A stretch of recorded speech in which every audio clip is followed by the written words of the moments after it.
the Sales on Demand Show, episode 11. Hey guys, welcome back to the Sales on Demand Show. I'm teaching you how to create, sustain, and scale up your print on demand business with the latest tips, guides, and information to help you start selling and making money today. I'm your host, Adam Schneider. Hey, it's episode 11 already. We're into the double digits, baby. Yeah. So, very warm welcome to all of the Tom Woods Show listeners who apparently just started downloading this show en masse. Weird how that works, right? Well, I guess when you get a mention on the Tom Woods Show, it does help you a little bit. So, yeah, I actually bought my hosting for the website from Tom Woods, who is a great podcaster. I've been listening to him for 10 years now. It's hard to believe that Tom Woods has been on some kind of audio for 10 years. But if you don't know who Tom Woods is, don't worry about it. He is just a great podcast to listen to. You can look him up, tomwoods.com or iTunes. Anyway, today we're going to talk about politics versus e-commerce. Will your business survive the socialists? So as you may know, unless you're living in a cave in Afghanistan, there is a American election coming up where the 333 or so million people in the U.S. are going to get together and decide which one of these people is going to be the not really a monarch but kind of a monarch president of the United States. The ostensibly most powerful position in, I don't know, the entire world, I guess. At least that's what they'd have you think. However, I think differently, and I'll get into that in a bit. So, I have a job that I drive around, and I like my job, but I work alone, and I have an entertainment center in my work vehicle, and I just connect my phone to it, and I have a list of podcasts that I listen to every day. Of course, Tom Woods is one of those. I listen to political commentators, and being a Canadian, of course, none of it applies to me whatsoever. Not one thing I listen to has any real meaning in my life, except for the couple of business podcasts that I like to listen to. I do like to listen to Entrepreneurs on Fire with John Lee Dumas. I do listen to the Side Hustle show with Nick Lopez, and I'm hoping actually to be a guest on that show. I probably will contact him pretty soon here, and yeah. But of course, I hear all the time about these socialists, and there's a lot of crazy stuff going on, and people are like losing their minds over this stuff. And of course, every time an election comes up, the same thing happens. All of these people pop out of the woodwork and they're like, hey, I want to do this. I want to do that. If you elect me president, I'm going to build this giant wall out of whatever. So naturally, me sitting there listening to all this, my mind starts spinning. And I start thinking, what if these people actually succeed? What if we elect Bernie Sanders as president? Can you imagine? I mean, that guy will set the country on fire, literally. But I'll be honest with you. My business has survived many more serious disasters, and I don't care who the next president is going to be. My business is going to survive that because e-commerce is all about flexibility, right? And to be honest with you, everybody worries about politics and politicians, and they say, oh, if this party gets into power, well, the country's going to explode and collapse. And as a Canadian, we just endured 2 elections that were just the worst. I mean, the worst possible political parties are in power, both in Canada and in Alberta, where I live. In Canada, we have Monsieur Justin Trudeau, who is literally like a clown I mean, he is just the worst prime minister that we could possibly have. And yet, I am very optimistic about the future of my business. And I'm optimistic that if you start a business today, that you are going to be successful as long as you're willing to roll with the inevitable changes that are coming. And I can't even tell you what those changes are because nobody knows. Ask anybody who does Facebook ads about how changes affect their business. I've done Facebook ads, and I really can't get into the whole Facebook ad thing because it's actually a pretty complex topic. You can sell print on demand on Facebook. It's actually really popular, but it's quite difficult to do. And that's because Facebook keeps changing things. And the only constant in e-commerce is that everything is going to change. And there's a good chance that if you're listening to this podcast in a year, a lot of the sort of tactics that I sometimes recommend, some of those things might have changed, but the fundamentals remain the same. So don't sit there and think that, oh, well, it's a year later, all these podcasts are useless now. We have to start from zero. No, you don't. The strategies remain the same. The tactics may change. The things that people like may change. But the strategies will always remain the same. You want to find things that people like and sell it to them on platforms that you find customers on. So whether you're on Google, whether you're on Amazon, whether you're on Etsy, there is going to be changes in the way that people look at things. There's new ideas, but that's what makes this type of business so amazing. I mean, on Amazon, there are lots of people trying to sell garlic presses, right? You know, they're trying to sell digital products, speakers, Bluetooth speakers, I mean, dog leashes like that. I mean, there's limited numbers of physical products that people will buy on Amazon. I mean, you can't invent things that people don't need, but you can with print on demand. You can literally invent things that people didn't even know they wanted, but then they'll see it and they'll buy it. And I've done this. I've come up with phrases that I just thought of off the top of my head, and I'm like, I wonder if that would be desirable on a coffee mug. So I list it, put it on Amazon or put it on Etsy, and it starts to sell. I'm not making millions off of those, but every sale is a sale, right? And these throwaway ideas are fun to come up with. And I literally just pull it out of the back end of my body, if you know what I'm talking about. And I looked on Amazon, I'm like, nobody's doing this. This is crazy. But it works, guys. So the question is, are socialists going to destroy business in North America? And I have to say that I don't think so. I mean, there's a lot of hate going around for billionaires. And of course, some of the billionaires may or may not deserve a little bit of hate because they do terrible things. And some of them use the power of government to earn their billions, i.e., pretty much everybody in Wall Street who, is using paper money and debt to make billions of dollars from, government spending. But what about the guys like Howard Schultz who co-founded Starbucks?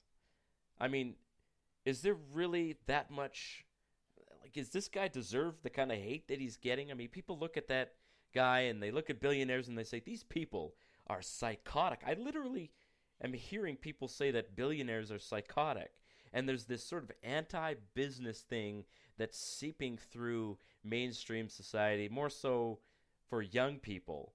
And very few young people today are willing to step out and start a business. Instead, everybody's talking about jobs, as if jobs were the epitome of success in the world. I got to tell you, a job is really not that special. Even if it's a really good job, it's not that special. And while it is nice to have a job that's secure. I have a decent job. I like my job. And I've no problem telling people that I work a regular job that I enjoy. But I'm not going to be doing that forever. And what I'm doing on the side here will eventually become successful enough that it's going to be my main thing. But I'm not in a rush. And I encourage you guys, and I know there's a lot of you out there who are like, man, I hate my job so much and I need to get out of it. But listen, success is all about deferring your satisfaction. That's what capitalism is all about. It's about deferring something that you want in order to achieve more or better success. So the rest of the world is going out there and they're spending money on things that they can't afford. You know, consumers, they'll go out and they'll buy a truck, and instead of paying cash for it, they'll get a bank loan or they'll get a car loan, and they're paying $300-400 a month, and that is a lot of money for a vehicle. I mean, the last vehicle I bought, I paid $2,000 for it, and then I paid, I don't know, $500-600 to fix it up, and it's perfectly good. And I own that sucker. I don't pay anybody anything for it. The insurance is cheap, the gas is cheap, and I love it. It just drives. It doesn't do anything fancy. You know, the seats don't warm up in the winter. It sometimes stalls when it's really cold, but it drives, and that's all I needed it for. And you know why I do that?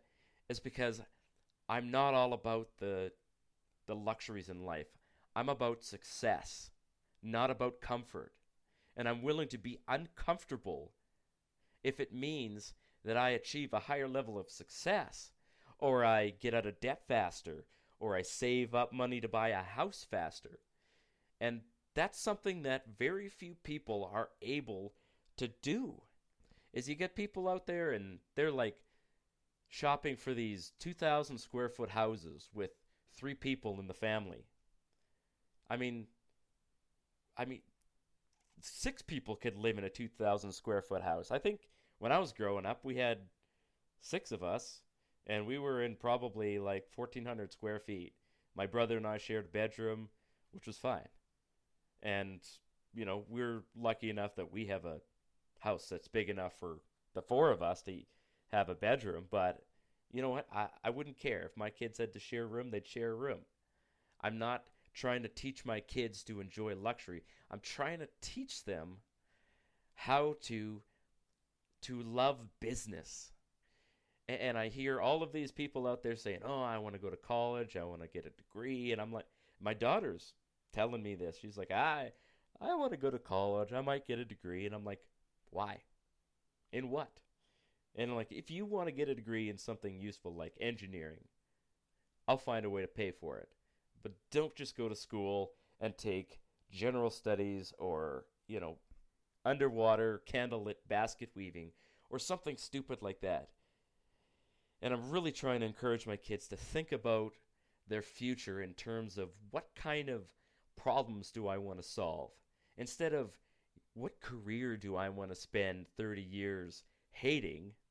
Because let's be honest, a lot of people when they're young, they look at a career like police officer or firefighter, and they're like, oh man, that'd be great, I'd love that. And then they spend, you know, their young adult years trying to get into that career, only to find out that they hate it, or that it's not as fun, or it's not as satisfying as they thought it was going to be. And let's be honest, I mean, these government careers, they may be secure, but they don't pay very well. In Canada, I think police officers can make up to $100,000 a year. That's Canadian dollars, by the way. Our funny-looking colored Monopoly money is not worth quite as much as your very monotone US dollars. So 100,000 in Canada would probably be like $65,000-70,000 in the US. And of course, the more money you make, the more taxes you pay. So for police officers and firefighters, I mean, yeah, you can work a ton of overtime and you can pay half of that in taxes. So your take-home pay doesn't actually go up very much. And this is why, guys, I started my side business because I didn't want to be reliant on a pension that could fail. I mean, I've seen pension plans in the US going bankrupt. It happens. And even if it doesn't go bankrupt, what am I going to do with $1,500 a month when I'm, I don't know, 67 years old? $1,500 a month won't even buy, it won't even pay the rent. I mean, that's not enough to live on. And even if it was $2,000 or $2,500, that's still not the future that I envision for myself. I want to travel. I want to own my home, cash, no debt, no mortgage, no car loans, no nothing.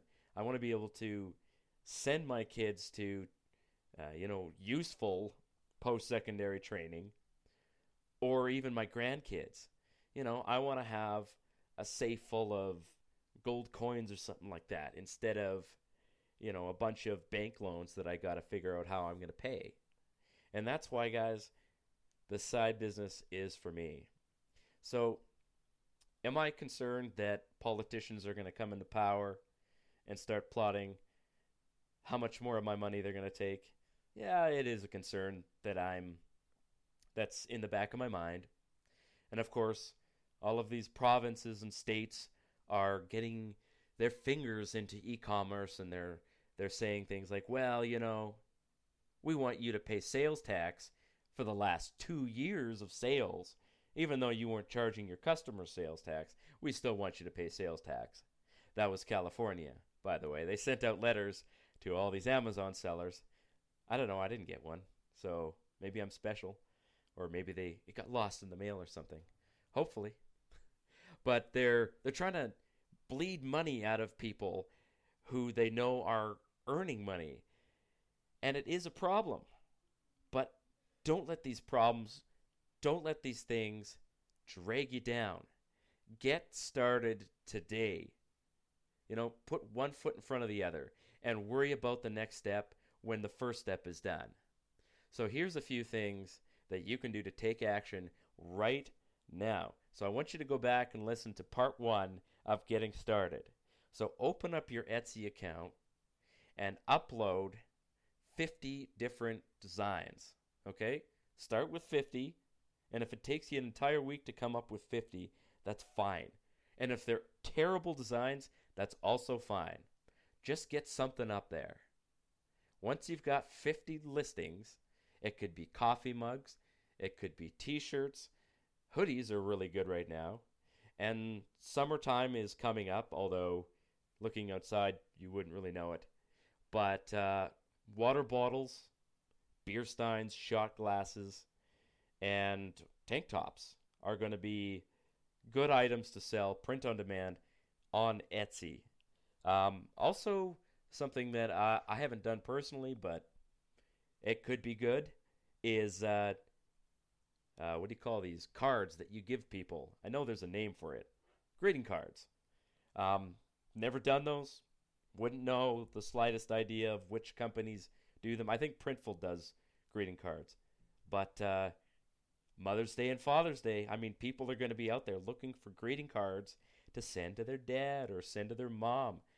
You could be the one to sell them that greeting card.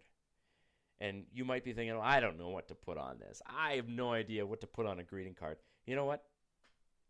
Imagination is not everyone's strong suit. I get that. You know what helps inspire your imagination is going online and looking at things that are already working for people. Go into Google and type in funny poems for mom. Just type that in. I guarantee you there will be more ideas on that one page of Google search results than you have time in a week to use to make print-on-demand products. So that's what you're going to do right now. Take some action. Secure your future and start your business today. Don't wait for tomorrow. Tomorrow isn't going to come, guys. Tomorrow never comes. I have been there. I have been sitting in my chair thinking, man, I got this thing I need to do. I'll probably get to that tomorrow, next week. I actually have a training course that I just bought, and I need to start taking action on it. And it's been sitting in my email inbox for like a week now. And I paid a lot of money for this training course, and I'm like, why am I sitting on this? I need to start listening to this right now and taking action on it because, like, time is a wasting. So, don't worry if you feel, like you wasted a day, you waste 2 days. Tomorrow is the best day to do these things, guys. And by tomorrow, I mean first thing tomorrow. Set a goal, set up one action to do tomorrow. So that's basically all I wanted to talk about in this episode is people get panicked about, the future of business. They think that these politicians are going to come in and destroy business and make the climate, they think that it's going to look like the surface of the moon. But you know what? It's not. People like me who are flexible and adaptable and just not willing to give up, we are going to find a way around these problems. And you know what? Maybe Trump's going to get another 4 years and maybe he's not. I don't even care because my business is going to be just fine. I'm going to get up tomorrow and continue working on it. And so should you. So that's it for today. Next week, I want to talk about how to make personalized products that you can sell, because personalization is huge and very few people are doing it because it actually requires a fair amount of work. And of course, people don't like work. I mean, work is hard, right? And you got to sit there and think about things. And people don't like to sit there and think about things. So you can get ahead of the crowd using print on demand by adding personalization to products and listing them on both Amazon and on Etsy. And I'm going to tell you some of the ways to do that next episode. So check out the website salesondemandshow.com. Follow me on iTunes. That's the only way that I have right now to actually subscribe to the show. If you're on iTunes, and if you're not, if you have an Android phone, well, you're probably smarter than I am. I've been using iPhone. Every time I tell myself I'm not going to get an iPhone, I went out and get another iPhone. So I'm the proximate cause of my own misery. But iTunes is pretty sweet. You can subscribe, and it shows you all of the upcoming or the latest episodes. And again, welcome to all these Tom Woods Show listeners. You guys are most welcome here. Go back to the beginning and listen all the way through. I guarantee you they're only half-hour episodes. It won't take you very long. And then get out there and start doing some stuff. Make some money. With that, guys, I'll leave you with that. Have a fantastic day. Cheers.